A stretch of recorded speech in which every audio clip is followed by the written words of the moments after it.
That's good. Go ahead and start when you're ready. Okay. Well, thank you for the opportunity of presenting this, and I'd like to thank you all for being here and to listen our presentation. Like Susan said, it's called Comprehensive Slope Stability Analysis of a Failed Roadway Embankment, and I'm working with Dr. Jafari from Louisiana State University. My name is Omar Ulloa. And as part of the team, we also have Dr. Anand Pupala and Dr. Surya Congress from Texas A&M University, and Dr. Shinbao Yu and Gang Lei from University of Texas at Arlington. So we'll give a brief introduction of our research. We'll point out our main objective, and then we'll get into some of the details of the location, the development and testing of the Suction-TDR sensor, and some of the activities that we have already done. This is an ongoing research, so results are still in process. We've also done the aerial infrastructure monitoring, and finally we'll close up with some acknowledgements. So we all know that water movement is highly correlated or has an impact in the performance and service life of infrastructure. Expansive soils are highly plastic and are prone to volumetric changes, and this affect pavement subgrades and also highway embankments. Back in the 1970s and 1980s, Skempton firstly introduced the fully softened shear strength concept, and we know now that wetting and drying cycles can reduce the shear strength of the clay down to this value. This is a problem here in Louisiana and Texas because most or lots of soils and lots of structures are mainly comprised of highly expansive clay, and this can potentially cause issues to the structures built on top of them. And as in cases like highway embankments, they're built comprised of them. In these cases, in highway embankments, the main issue has been seen to be shallow slides. And the consequence of these shallow slides are repeated maintenance repairs or even long-term road closures. So the main objective of our research is to develop a comprehensive approach to be able to model highway embankments using laboratory testing, setup, and field data collection using unmanned aerial vehicles, such as drones. So the site we chose for this study is located in the Blue Bonnet intersection here in Baton Rouge and the I-10 highway. This is an embankment approximately 20 feet high, and this is just one of the sites in which shallow slides have been observed. Unfortunately, this issue has been seen in several areas in Louisiana and Texas. So this is something that we have to understand, something that we have to study to be able to predict how they form and how they fail, and ultimately to be able to avoid them. This is the suction and TDR sensors we're using. These are some of the 3 designs that the UTA has developed. Dr. Shinbao Yu from our team has developed them. And the idea of these sensors is that they can measure metric suction and moisture content at the same time. So it'll be good to be able to capture these parameters in the site, in situ. Hi, Omar. This is Zimbao Yu from UTA. I would like to chime in if you don't mind. Sure, sure. Yeah, thanks, Omar. This slide and the following slide shows the laboratory work for development the suction sensors to measure the moisture and the suction and simultaneously at the same location. The photos on the left shows the casting process of the gypsum. This sensor is based on the TDR technology. We embedded the TDR probe inside the gypsum block. The gypsum block is really a media which is going to equilibrium with the surrounding soil. By measuring the dielectric constant of the gypsum block, we're able to correlate that the dielectric constant of a gypsum block to the metric suction of the surrounding soil. This slide shows the remaining three photos shows three kinds of different designs for the suction sensor probe. Trying to optimize the design. The right side shows the schematic. Omar, can you go to the next slide, please? Here is just briefly about the calibration process for the suction and TDR sensors. In order to get the suction measurement, we have to first to calibrate the sensor with the standard suction measurement methods in the lab.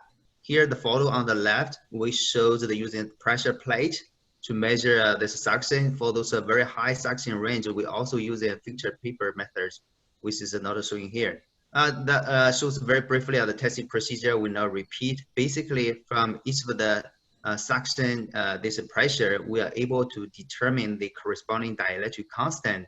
Then plotted on the right figure, you can see which is related to the dielectric constant to the metric suction. So when this, if you place this sensor inside the soil by analyzing the dielectric constant in the gypsum block, we are able to determine the corresponding suction.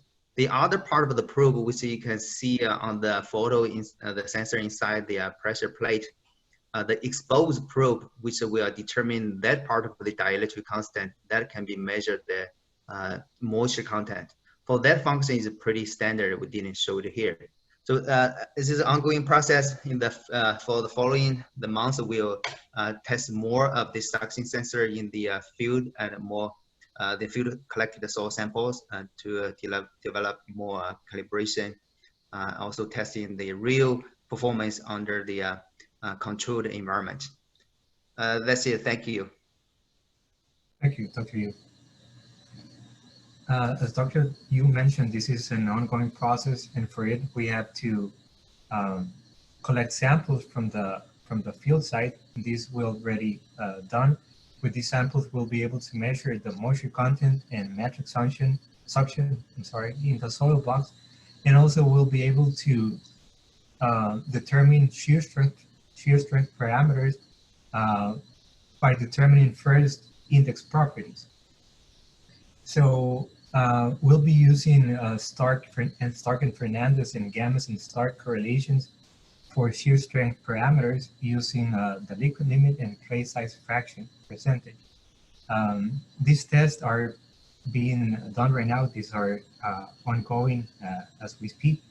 And these are some of the formulas that we use to determine the friction angle according to different clay size fraction percentages, according to Gammas and Stark. Like Dr. Yu also mentioned, a soil sample will also be used in a soil box to determine the metric suction in a water in a controlled water boundary. As part of the activities that we have already done is the aerial infrastructure monitoring, and I'd like to ask Dr. Converse a little bit more on this activity. Thanks, Omar. So we were able to collect the data of this failed embankment. As you can see, we used the DJI Inspire drone with a mechanical shutter camera to avoid the rolling shutter effect. And we were able to plan the mission at the same location. And thankfully, we were while we were collecting the data, they were about to repair that slope, and we were able to get the whole data collection done within a matter of hours. And later we stitched all those images. As you can see, this is the model that was built, as you can see here, on the side view of the slope failure, as well as this is the top view of it. So most of the times it would be time taking to conduct this data using traditional approaches, and also it is costly.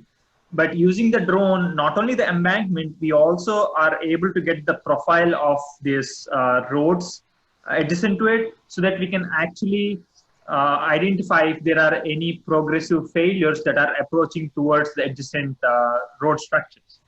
So we collected approximately 200 to 300 images, and as you can see on the left is the ortho mosaic of it. It's not a single image, but we stitched all those images and we built 3D models out of it. As you can see on the right, the failure is extending up to around more than 100 meters or so. We'll probably get back to you because each point in the dense point cloud has an XYZ coordinate. So using those XYZ coordinate, we can always calculate the slopes and the distances and all other features. As you can see here, the slope has started failing, starting from this end to here, and we can probably use this superficial geometry information using the laboratory test data to conduct slope stability analysis. Thank you, Omar. Thank you, Dr. Congress.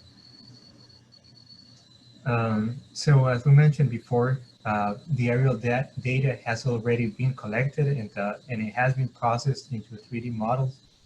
The soil samples have been collected right now. The tests are in progress to correlate to shear strength parameters and also to calibrate the suction and TDR sensors, and ultimately to determine the moisture content and metric suction.